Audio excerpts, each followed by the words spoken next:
Alors pour moi, l'expérience client, c'est un voyage entre un consommateur et une marque. L'idée, c'est de rendre ce voyage le plus agréable possible. Je dirais également que l'expérience client n'est pas décorrélée du business. C'est vraiment une problématique qui est au cœur du business et qui doit servir à l'ensemble des entreprises à améliorer leur parcours pour travailler sur des enjeux de fidélisation, de reconquête, mais aussi travailler sur les parcours clients fragiles de façon à pouvoir fidéliser les clients. Voilà, c'est ça. Pour moi, l'expérience client, c'est un tout, mais en tout cas, c'est un beau voyage que les marques doivent offrir à leurs consommateurs.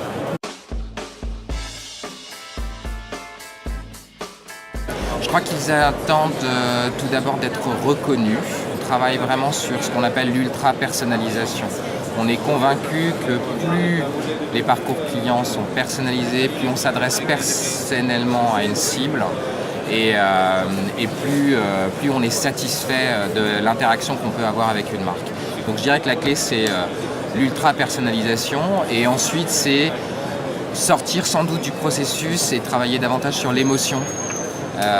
Voilà, je pense que le fait d'être reconnu, mais aussi d'être apprécié et de pouvoir interagir avec des gens bienveillants, c'est sans doute la clé de la fidélité.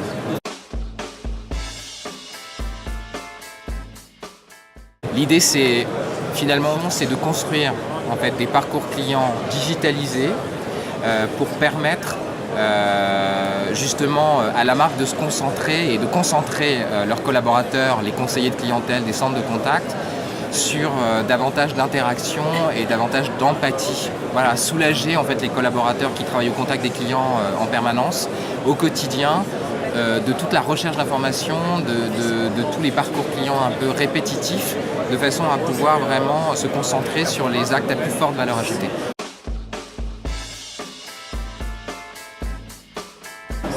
La première chose, c'est l'effet waouh, qui n'est pas négligeable à une époque où en fait les marques cherchent finalement à se départir des autres et avoir à présenter en fait des parcours clients originaux.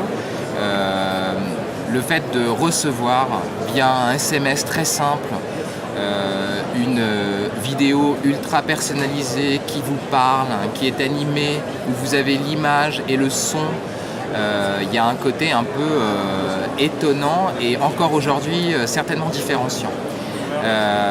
L'autre avantage, c'est finalement que les consommateurs et les utilisateurs en général retiennent davantage ce qu'ils voient que ce qu'ils lisent. Et la vidéo a un vrai impact sur ce que les consommateurs ont capacité à retenir comme information. Et on va créer une histoire ayant pour objectif d'aider le consommateur à s'y retrouver dans des parcours parfois un peu complexes. On fait ça notamment sur des sujets de facturation, des sujets de recouvrement, là où le client est sans doute le plus fragile. Déjà, on soulage les centres de contact d'actes à faible valeur ajoutée. Expliquer une facture par téléphone sans pouvoir partager le support, tout conseiller de clientèle vous dira que c'est extrêmement compliqué. Des vidéos ultra personnalisées qui permettent au client effectivement d'être en self-care.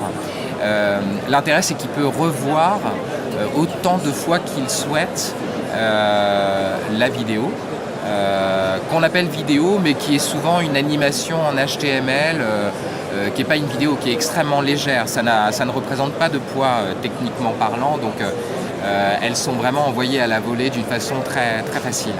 Mais je pense qu'effectivement, le gros atout, c'est l'aspect pédagogique, le self-care, les gains financiers que ça représente pour les marques d'utiliser ce média, l'originalité.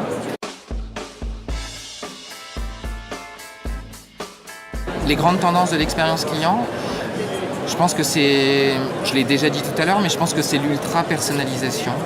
Je pense que chacun a un besoin, mais je pense que c'est l'époque qui veut ça, d'être reconnu en tant qu'individu. La libéralisation des marchés sur les secteurs, il y a longtemps, sur la téléphonie, qui a pris beaucoup d'avance, puis ensuite sur l'énergie, les assurances, le secteur bancaire, le fait que tout consommateur puisse changer très facilement d'opérateur aujourd'hui oblige les marques en fait à créer un vrai lien émotionnel avec les clients, à la fois en les reconnaissant, en les fidélisant, parfois en les récompensant. Mais je pense que c'est la clé, l'ultra-personnalisation, l'émotion, oui.